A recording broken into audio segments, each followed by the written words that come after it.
it's part of this idea of integration. So, the way that I see the world is in the matter of principles or ideas, but boiled down into principles and the way that we live according to those principles. So Yeah. it's this like head and heart or spirit and body. It's like the two of these worlds coming together, the both and. Hmm. So when I was in grad school, I was in my last year of grad school, and I had dated off and on, but nothing had really panned out. And I was getting ready to graduate from my program in DC and move up to New York. And I was thinking like, this is my last chance in this area before I leave. If I'm going to meet the right person, maybe I'll just wait till I get to New York, but whatever. So then I decided to do some online dating. Hmm. And so I developed a set of principles, of rules to follow. And then I stuck to the rules religiously.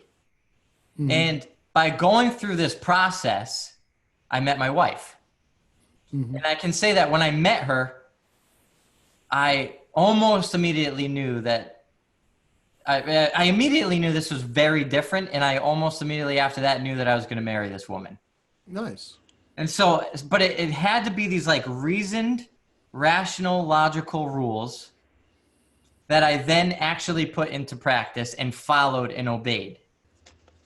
So Mhm. there's two components to it. Like the set of rules and principles have to make sense, and then you have to be faithful to them. Mhm. And if the rules fit our psychology and fit with how we're made, and we're faithful to those rules, they're going to get us to the goals that we want. In fact, I'm building a whole community around this. Like my next initiative is going to be like the culmination in all this integration stuff and this online community where people can share goals with each other and have coaches to actually set these goals up. But it's going to be based on this concept. We have principles and then we live life according to them with accountability and with that social accountability where, Yeah. you have badges and you high five people that are meeting their goals and things like that. Yeah, the coaching, kind of a coaching system. I Yeah. have a question for you. So it's interesting. Some of the ideas you're talking about is actually helping me and clicking in my head a little bit. Is you talked about these rules. I imagine the rules were probably not like they were not necessarily universally applicable, but they made sense to you. And we'd had a previous conversation where you talked about Jordan Peterson's whole thing, make your bed every morning.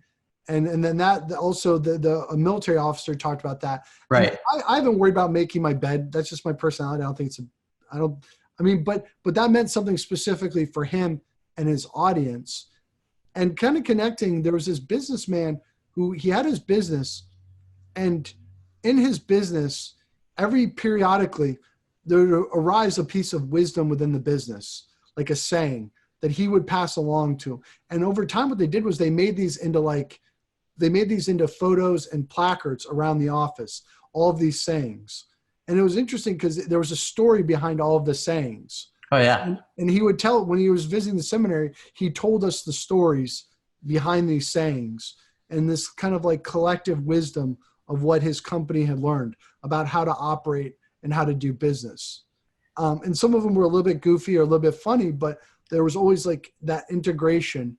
It was the expression of a lived experience and a collective experience. Yeah, absolutely. I think that's what can be changing people's lives and people's experience in whatever it is that they're doing. If we have like this phrase, this idea, this principle, but it's not just like out there to sort of like debate and to navel gaze and to sort of like get into this like kind of, I think that's the problem with like, oh, that's what Pope Benedict said about theology practiced on the knees. Yeah. Like we need to pray first, or philosophers that just like lose themselves in the abstract world of ideas. It's totally dehumanized. Like Yeah.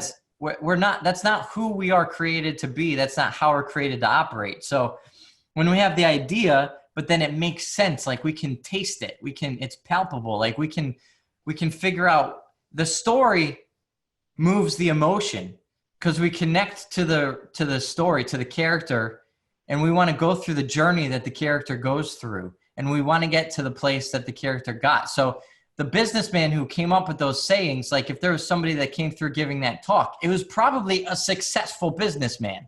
Yeah. It's not going to be the guy who lost it all and now he's wallowing in self-pity. And he's like, oh, here's a saying you should live your life by. You look at this guy and be like, I'm not going to, why would I care what your saying is? Like, I'm going to do the opposite of what you just said. But so you're relating to the human experience of it. And that's how we get motivated.